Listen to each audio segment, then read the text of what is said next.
Biography of late Chief Dr. David Unuhu Edebiri, OON, Esogba and Odionwe of Benin Kingdom, 2nd September 1929 to 20th July 2023, aged 93.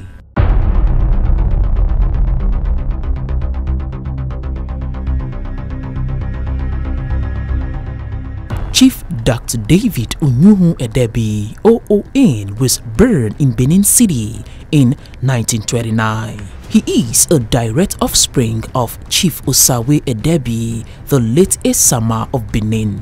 Chief Edebiri had his early education in Benin City at the prestigious Western Boys High School. Thereafter, his quest for a degree in law at a famous English Correspondence Institute was truncated by his avowed interest in politics. He holds the degree of Doctor of Letters, DLITT 2015, honoris causa of Ambrose Ali University, Ekboma. Propelled by the tempo of nationalist activities of the time, at the age of 19, Edebiri thrust himself into a national struggle under the aegis of Zikist movement as a student activist. I knew him as a Zikist as a child.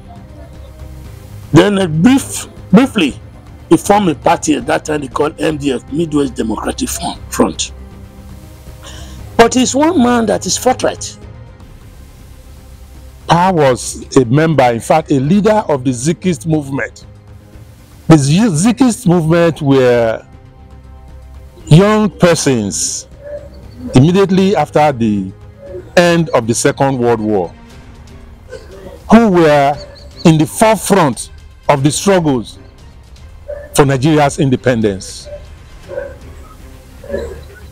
They were inspired by the great Dr. Nnamdi Azikiwe, who about that time had just returned from studies in the US. Now, those who were active in the anti-colonial struggles had been intimidated into what was called gradualism. Nigeria will be free eventually, but let's take it step by step, gradualism. Now, the ranks of the youths were swelled by Nigerian youths that served in the colonial army in different parts of the world, Burma and other places, during the Second World War. But by the time they came back to Nigeria, the questions were the freedom that they were told they went to fight for against Nazi Germany. We didn't enjoy it in Nigeria. And so they were impatient with the older generation of nationalists. It was the Zikists that started the struggle, that gave the colonial government a deadline. National independence now. He has over the years continuously maintained a formidable and dignified presence in Nigeria politics. Following the proscription of the Zikist movement in 1950 by the British government, he switched over to the newly formed NCNC Youth Association in 1953, where he was elected as the first General Secretary of Benin chapter of the party, as well as the Publicity Secretary of the Otwedo/NCNC Alliance. These were precursors of a meteoric political career which was to span over a period of 6 decades, beginning as councillor, chairman, and leader of local, state, and federal government levels, culminating in his appointment in 1965 as special advisor on Benin politics by the Premier of Midwestern Region, Chief Dennis Osadebe. Chief Edebiri then had a brief spell in the public service, having read the political barometer of the period accurately. Who was Esogba and Odionwe of Benin to the society and family? As a father, he was very concerned about the heights the children would achieve in life. He was clearly a motivator. I saw him as a role model. I also always challenged myself, wanted to beat his records. overall, he was the first man I looked up to in life. He's older than me in the Honore group. The Honore group are the senior chiefs of the palace, and he knew about a lot of things that I myself didn't know. I was out there within the committee of Nigeria, and he has been home, and he knows quite a few things that I didn't know. Two of us were the only one people go to. The Oba wants to talk to elders. He calls us there, and we talk to him. He asks questions. We have people in town when they want advice. They come to us. I'm either with him there or he comes here. He was a great man that we will all miss.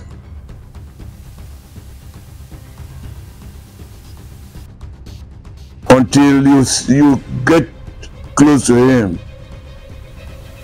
you don't know how jovial and very amiable. He accommodates both the young and the old. Never discriminatory. So loving a father that we all miss. For you to be a recipient of Chief Safety title in Benin land is a rare feat. He was one man, one chief that had loyalty in his vein. I mean, loyalty runs in him, both to friends, to family, to the monarchy above all. Loyalty runs in his vein. Positive response when you run to him is a pillar of strength. Like you have said, he's a politician. He's a great culture promoter. I know a lot of theater troupe that are going to miss him a lot. So Epa is a humanist to the core. He's very loving. He's very kind. He's very selfless. So there are a lot of positive ways with which one can describe him. He's a very dogged fighter. He says the bitter truth when nobody's ready to say it. And he believes in what is right. And he doesn't believe on what you think is wrong and you want to make right. He always makes you know that this thing ought to have been done this way and this is the right way. If you have to fight for it, you need to push for it. He will tell you if you know this thing you're doing is right, you push for it. You don't stay meeky. You don't stay lying down and you expect to get results. My dad is somebody that always push you. Give you that courage that whatever you're doing you think is right, go for it, push for it, and you will get it. In December 1965, he sought appointment into the Benin State Housing Corporation as Public Relations Officer (PRO). Subsequently, he was deployed to the State Ministry of Information as Information Officer, essentially in the new division of the ministry. In the Second Republic, he was elected the Publicity Secretary of the National Party of Nigeria (NPN) and the Parliamentary Liaison Officer between the party and its minority parliamentary council in Benin State House of Assembly. In the Third Republic, he co-founded the All People Party (APP), which later became All Nigerian People's Party (ANPP). Chief Edebiri was the Edo State Senatorial District Leader of the ANPP, member National Elders Council, and member of the party Board of Trustees. Both a position he held till he withdrew from partisan politics in 2003. As a traditionalist, what impact did he make? My dad exposed us to serving our grandfather, the latest Samuel. We learned a lot about the palace, we learned a lot about the Benin customs and tradition. So what we then began to learn later from my dad was just a consolidation. So at the level of the relationship we had with our grandfather were exposed, then with our dad were exposed. So you can tell where that has led us. Everyone in the house, we are who we are, but we have never discarded the Benin customs and the Benin tradition? Well, he's a specialist in certain things. When there's a quarrel or when there's a disagreement over certain things, it is the normal thing in Benin for us to look for the elders to ask them questions. When the Oba wants to talk about certain things and he wants the elder, he calls two of us. We sit with him and we discuss. It's the same thing we do with our elders. He was very useful to me particularly. We've lost him, so we are going to miss him. Edebiri was a true lover of tradition. I repeat, he was a true lover of tradition. For example, he's on record to have been given 2 chieftaincy titles. He was first made Edebiri of Benin. This was upgraded later on by the Oba to Esogma.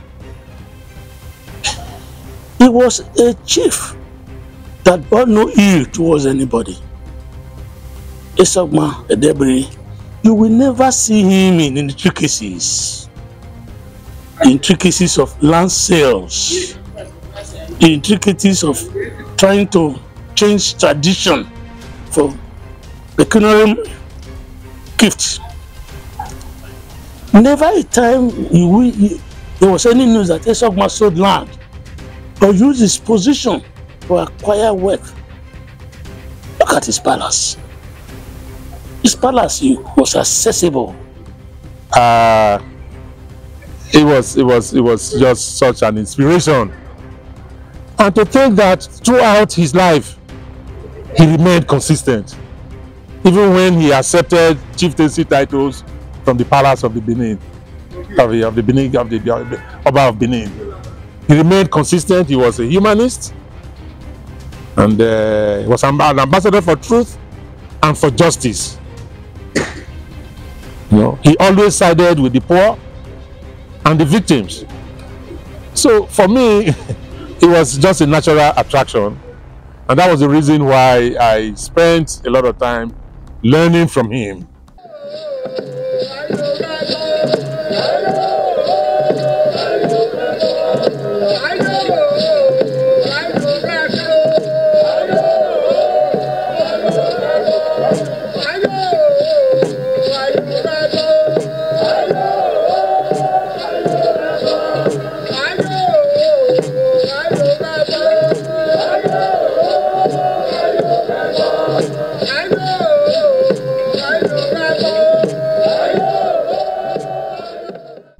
In acknowledgement of his immense contribution to national building and development, Omonobanedo Ukuakbolokpolo Oba Ediawa CFR conferred on Chief Edebiri a senior title Edebiri of Benin in December 1955, and in July 2000 he was elevated to the prestigious title of Esogba of Benin Kingdom, thus making him the second in command in the hierarchy of the Benin traditional chieftaincy titles. By virtues of being the Esogba, Chief Edebiri doubles as the Ojonwe of Benin Kingdom. Furthermore, his patriotic and inestimable contribution to the social and political development of the nation and his community were richly rewarded in 2009 when the federal government of Nigeria honored him with the award of the Office of the Order of Niger, OON.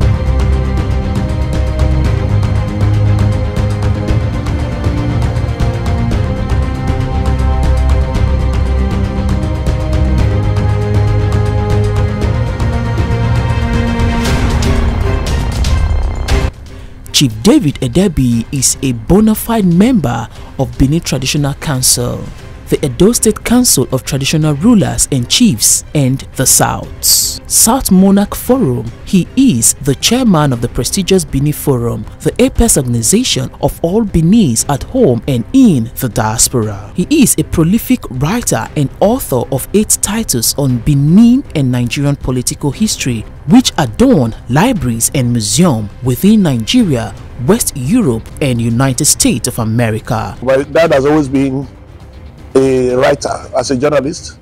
And so when we were growing up, we always had daily newspapers in the house.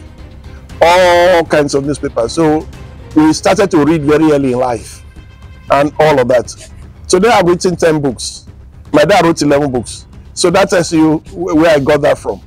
Some of the books have featured in international book fairs such as Frankfurt International Book Fair, Germany 2005, while others have attracted awards of various international bodies including the Parliamentary Caucus of the House of Representatives, the Commonwealth of Massachusetts, United States of America, which gave an award to Chief Edebiri for outstanding contribution to the development of Benin culture and history. Politician, chief, traditionalist, and he was a writer, he was an historian.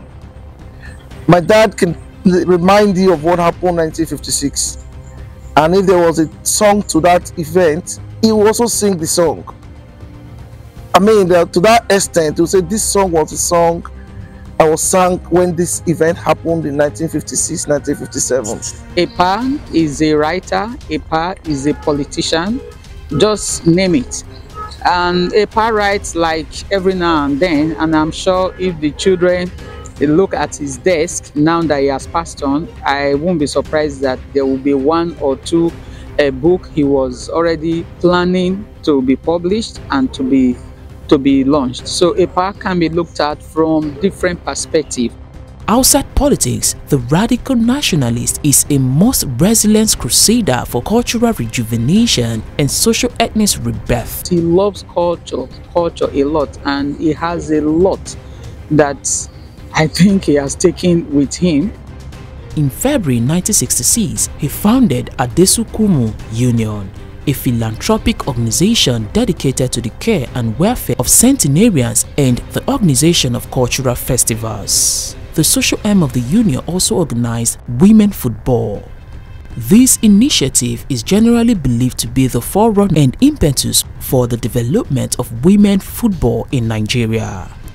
Chief Edebiri was, for 7 consecutive years, the pioneer Bender State Chairman of the Badminton Association of Nigeria. In business sector, the versatile chief has over the years built a high reputation for himself. He is the chairman managing director of W Enterprises Limited, a director of Okomu Oil Palm PLC, a company quoted on the Nigerian Stock Exchange, and the chairman Dynamic Construction Company, which has unassailable reputation for good road construction and maintenance across the country. Chief David Edebiri is a happy family man with several illustrious children. He loves writing, reading, watching football, and occasionally plays badminton. He enjoys country music and classical jazz. In the course of this long tutor's journey through the murky water of Nigerian politics, Chief Edebiri distinguished himself as a highly principled, dedicated, and dynamic politician. This elder statesman, an astute politician, is still mentoring to numerous persons across political divides. Esogban remains a veritable power broker, a role model, and a reference point in politics of Edo State and Nigeria at large. He has held tenaciously to his well-known high principles of truth, honesty, and justice. He has over the years impacted positively on the social and political lives of his people, who have tremendous respect for him and regard him as a living legend. This explains why many people in and outside the country call him the Oracle.